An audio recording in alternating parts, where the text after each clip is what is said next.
start the actual presentation, I would like to say that whereas some of the scientists, typically in Western world, are driven by computers, here in India, many things are going on real experiments. And this session will have two speakers and both will touch some hardware, some experiments. So the first speaker is Kumar. Mr. Kumar, a member of Reactor section of IGCRR in Kalpakkam, and he will present us his results and preparation of utilization of thorium in fast breeder test reactor. He did his PhD at IITM Chennai, and his research interests are fast reactors, operation, design, and experiment. So once you will have microphone, Mr. Kumar, the floor is yours. Reactor at Kalpakkam is a very small reactor, and the peak power that it can generate at present is about 25 megawatts. And this reactor was commissioned in the year 1985.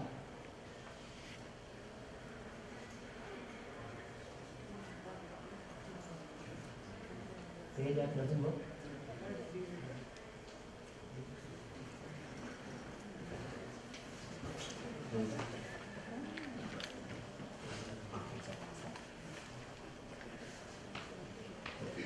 So this is India's first sodium-cooled fast reactor, and it is fueled with mixed carbide. That is, they have got plutonium carbide and uranium carbide. The initial core originally was designed to be of oxide composition, but due to some difficulties we could not manage the fuel from abroad. Therefore, a new fuel was thought of, and this fuel was arrived at, namely plutonium carbide mixer. And in the carbide form, it can tolerate up to 70% of plutonium, and distinct advantage over oxide fuel where plutonium cannot cross about 25% also. So this that is the reason why we went for a carbide fuel. And this plutonium with carbide fuel, we call it as Mark I fuel, because later on we introduced various other kinds of fuel in the reactor. The first criticality was attained in the year 1985 with the 22 fuel sub-assemblies, and all low power physics experiments were performed in the subsequent years. We practically measured every physics related parameter like sodium void work, control load work, and temperature coefficient. Everything was measured, power coefficient, all were measured. And after these low power experiments, and safety authorities were convinced that we could go for higher power, we started loading additional fuel sub-assemblies.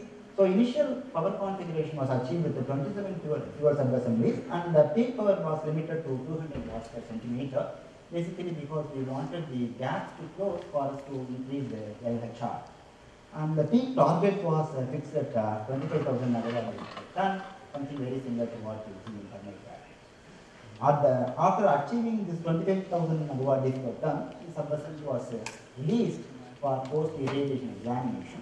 Based on the results that we got from the post-irradiation examination, this limit was extended, and again at 50,000 megawatts per ton, another experiment was done, and subsequently we could get license to operate up to 150,000 megawatts per ton. So that is the current level of burn that we can reach for Mark I fuel sub-assembly. And initially we thought we could progress to 76 sub-assembly cores so that we can reach 40 megawatts, the originally designed target power for this reactor. But with the highly plutonium-rich fuel, it is not possible to add more sub-assemblies as control rods do not have enough work to keep the reactor check. So we thought of introducing another fuel, namely the Mark II fuel, where we reduced the plutonium content to 55%, and the remaining was 45%. And we started introducing sub-assemblies with this type of composition: 55% plutonium carbide and 45% uranium carbide. So during the process, we added so many of them, but subsequently it was realized that it will be very difficult to make both Mark II fuel and Mark I fuel initially, because the core has still to be Mark I to get enough reactivity, but only for the sake of producing power from the periphery we started adding Mark II. But then they said it will be very difficult to switch between these two fuels, and therefore it was decided to give up this idea of introducing Mark II fuel, and we restrict our attention only to Mark I fuel. And presently we are getting only Mark I fuel from the fuel manufacturer. And at present, whatever initially Mark II loaded, some of them are still remaining as they have not reached the target burner. So presently, what we call as a nominal core, it has got 13 Mark II fuel sub-assemblies. And later on, for the purpose of experiments, we even introduced the Mark fuel sub-assemblies. Now we have got fuel sub-assemblies with natural irradiance, zirconium pin, all kinds of fuel sub-assemblies are there, and it indeed qualifies as a test reactor.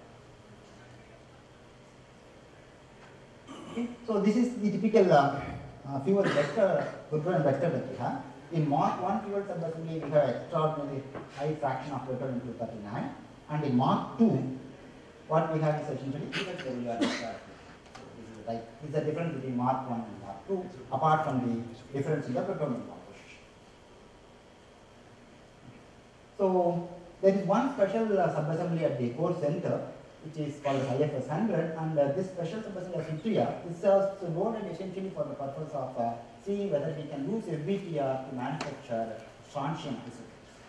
So that if we are successful with that, then we thought we could sort of extend this idea to other other medically important radioactive isotopes as well. And this experiment is currently on. And this is the core configuration that we have at present. And this is that special subassembly where Utria is included, and there are 6 control dots. This is 90% enriched in boron 10, B4C control dot, the 90% boron 10 enrichment. And surrounding this active core, we have got nickel reflectors. And these nickel reflectors play a big role in our reactor because being an extremely small reactor, in fact the diameter is only about 42 centimeters for the active core, it is phenomenally leaky core. Almost 43% of the neutrons leak out of it. And without a nickel reflector, it is simply impossible to confine these neutrons in the reactor. Because the reflectors play a dominant role at present. Unless we extend the core size to about 80 subassemblies, we will not be able to do away with nickel reflectors. So nickel reflectors are essential for us to keep the reactor running. And these are the typical physics parameters as of now. We have a shutdown margin of 5082 PCM. The control dot worth is about 9000 PCM. The peak power that can be reached is 24.6 megawatt thermal, and the linear power for the Mark I subassembly is 400 watts per centimeter. So each subassembly has got about 61 pins and 32 centimeter in length. And peak burner at the equilibrium end of the campaign is what we call is 100 gigawatt days for Mark II and 150 gigawatt days per ton for Mark I. This difference of 100 and 150 is essentially because of DPA consideration. By the time Mark II accumulates 100 gigawatt days per ton, the steam wrapper would have already seen 82 DPA, and that is the limit put up by safety authorities. Therefore, we are not supposed to exceed that limit. And the corresponding limit for say for 82 DPA, Mark I would achieve 150,000 megawatt days per ton. And roughly, whenever we add discharge 2 subassemblies and add 2 fresh assemblies in their place, the campaign length will be approximately 70 days.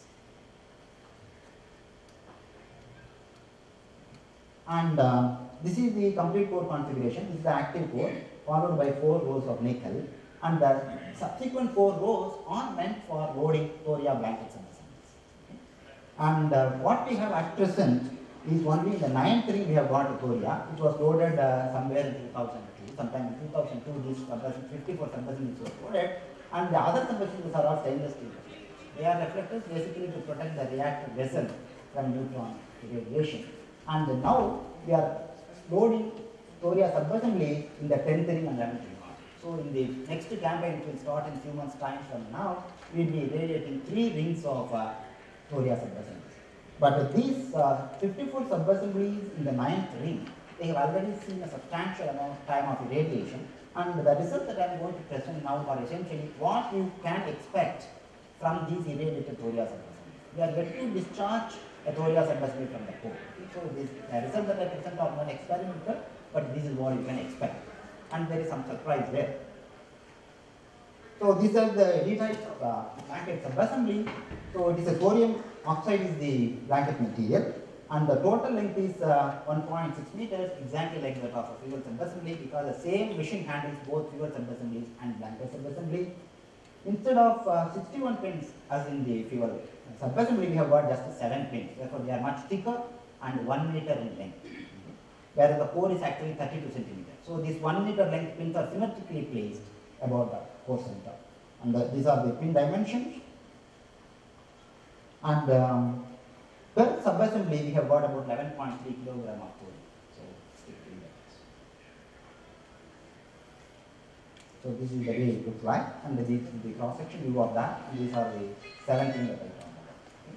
These subassemblies are supposed to be loaded 9 pin and beyond, and therefore the cooling available at those locations is quite low. So that is going to make imply that we cannot keep them for any length of time that we get, depending on the LHR that you can generate, because as U230 builds up, LHR will go up, so that's going to put a limitation on how long we can keep these subassemblies in this. Okay. Now, I'll give you some physics parameters that are of relevance here. Unfortunately, there is something wrong. This 4 should be here. It is in the exponent.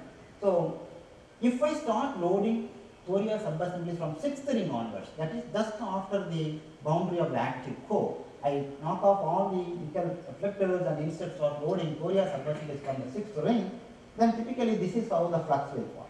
At the core center, you have got 3 into 10 power 15 neutrons per centimeter per second, and by the time you come to the core edge, this is typically the flux, 4 into 10 power 15. And you go all the way up to 12th ring, it falls by an hour. And if you start instead of 6th ring, you start at the 7th ring. Why these kind of studies were done? Because we need nickel reflectors in order to keep the reactor critical. Otherwise, we require enormously large number of fuel cells. To avoid that complication, we want to retain at least 1 or 2 rings of nickel subassemblies. So these kind of studies were done on time. And these studies were done using continuous energy Monte Carlo type of calculation. Therefore, these are fairly reliable estimates. And what is of importance to us is this 9th ring, and this is where we are planning to load Thorium subassemblies. The 9th ring Thorium subassemblies are already there. 10th and 11th are being currently loaded, and the 12th one will be taken up in the near future. And it is just not the magnitude of flux that falls as we move along the radial direction. What happens is the flux also becomes a bit soft. As a consequence, the cross sections, for instance, if you look at the friction cross section, you look at the friction cross section of Thorium-232, it is 8 to the power minus 3 1. By the time you go to 9th ring, it is 2 to 10 power minus 3 moles, because it is a threshold reaction, it falls down. On the other hand, if you look at absorption cross section, that is because the spectrum becomes slightly softer compared to what you have at the core center and the core. And this is true of most of the isotopes that we have here. And we have generated this kind of one group cross sections for all the major relevant isotopes to keep track of what happens in the chain. And these one group cross sections have been used to track the production of U233, U232, and all other isotopes that are of interest to us. So, okay. Based on the flux calculation from the continuous group Monte Carlo method and one group cross section generated from the spectrum generated by that, what we have is the following. Suppose I load from the 9th ring 54 of them and I irradiate it for 1 year. In all the 54 subassemblies put together, I will have 1.51 kilo of uranium-233 in 54 subassemblies. Remember, each subassembly has about 11.2 kg of uranium. And surprising thing is, the uranium-232 content is just 5.7 ppm. This is something to do with the kind of spectrum that we have. If you look at the spectrum in FBTR, you will see that it peaks somewhere around 150 K, pretty hot. Whereas you go to FBR, you will see that spectrum is less than 100 K, around 70 K in that range. So the fact that the spectrum is slightly hot or not extremely hot actually helps you to bring down the amount of U232 that is good. And this seems to be the case in all the rings, 9th, 10th, 11th, 12th. In fact, if you go to 12th ring, though the production is almost by half, obviously because the flux falls by a factor 2. But then you look at the kind of U232 that you have, 1 ppm. So it's absolutely very, very clean to go uranium-233. And we have done this calculation considering that these subassemblies will be irradiated for about 5 years. So at the end of 5 years, the situation is still not bad.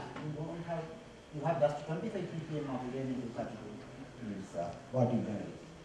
And the limitation on this 5 years is because we expect that by the time we operate the reactor for 5 years, the grid plate, which is suppose all the fuel sub-assemblies, would have reached its end of life because of leak. So that is why we are calculating up to 5 years. But the efforts are on now to reassess the residual life of the grid plate. And if it turns out that it still has much longer life, of course we can go on loading additional sub-assemblies or retain them for a longer time to produce more uranium. And these are typically the power production that we have given for various sub-assemblies in different rings, depending on how many number of years you have gradated them. And what I would like to note is that even at the end of 5 years, the power per sub-assembly is only 4.83 kilowatt, and in LHR it turns out to be just 13.8. That is 13.8 watts per centimeter, whereas the allowed limit is 50 watts per centimeter. This is what it is. And suppose you retain up to 5 years and discharge all the sub-assemblies from 9 to 12, the typical burn-up that these sub-assemblies, Korea sub-assemblies would have envisaged is 3.2 megawatt days per ton of initial heavy metal. Therefore, the initial heavy metal includes even the mass of thorium, and it's very, very small.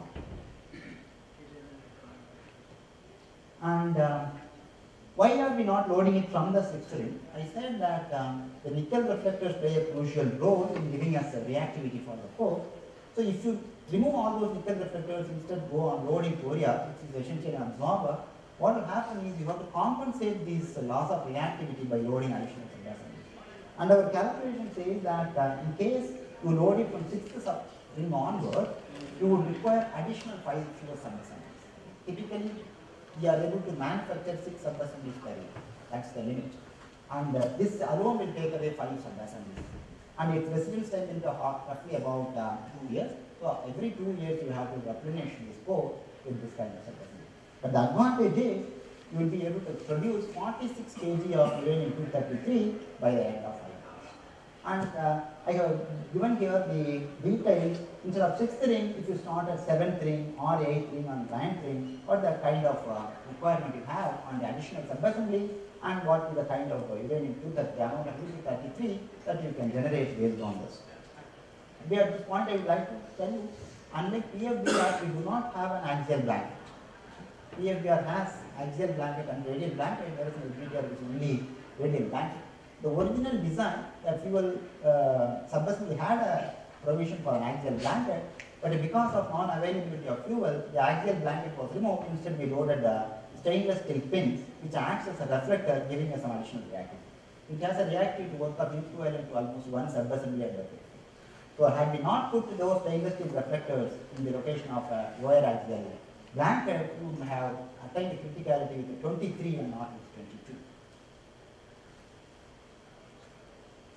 So, at present there are 54 thorium blankets, and we have about 2.6 kg of uranium-233 residing in the core of LBTR, and the uranium-232 content of this is less than 10 kg.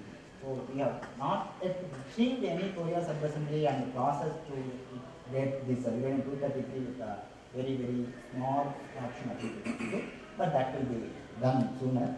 And in the present campaign, we are filling the 10th and 11th ring with thorium sub-assemblies, and in subsequent campaigns, we will be taking the action to fill up the 12th ring also with thorium sub-assemblies, and this is typically what I wanted to say. So, LBTR is a potential source for generating U-233 containing less of U-232, and by loading sub-assemblies from 6th ring onward, it is possible to improve this figure by from 23 to 43. So, that's it. Thank you.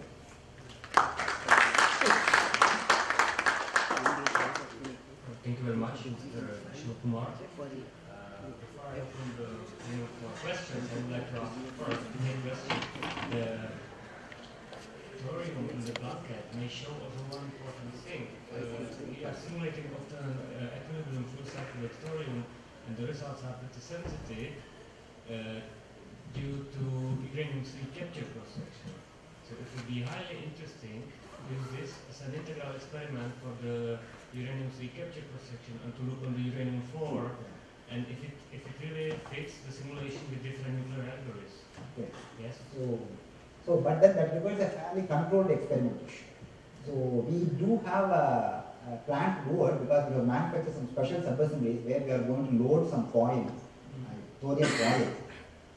Some of them will be retained for weeks, some of them will be retained for years, and once we have that, we will be able to retrieve and find it. The problem for us now is that we don't have a facility to reprocess thorium. So we cannot take out thorium as of now. So whatever we want to do, we cannot do. So with the thorium subassemblies are already in the port. So we are planning for doing an experiment with thorium foils, and which probably we'll be able to do locally. And from there, I think we'll be able to sort of estimate or validate all our calculations. And whatever you are suggesting, yes, that can also be done. Okay, thank you. So I think there's another question. To ask this 10 ppm calculation, 10 ppm you said, it is based on some calculations or No. Because we faced it years ago, it was estimated 500 ppm, and finally when we reprocessed, it was found to be 160 ppm.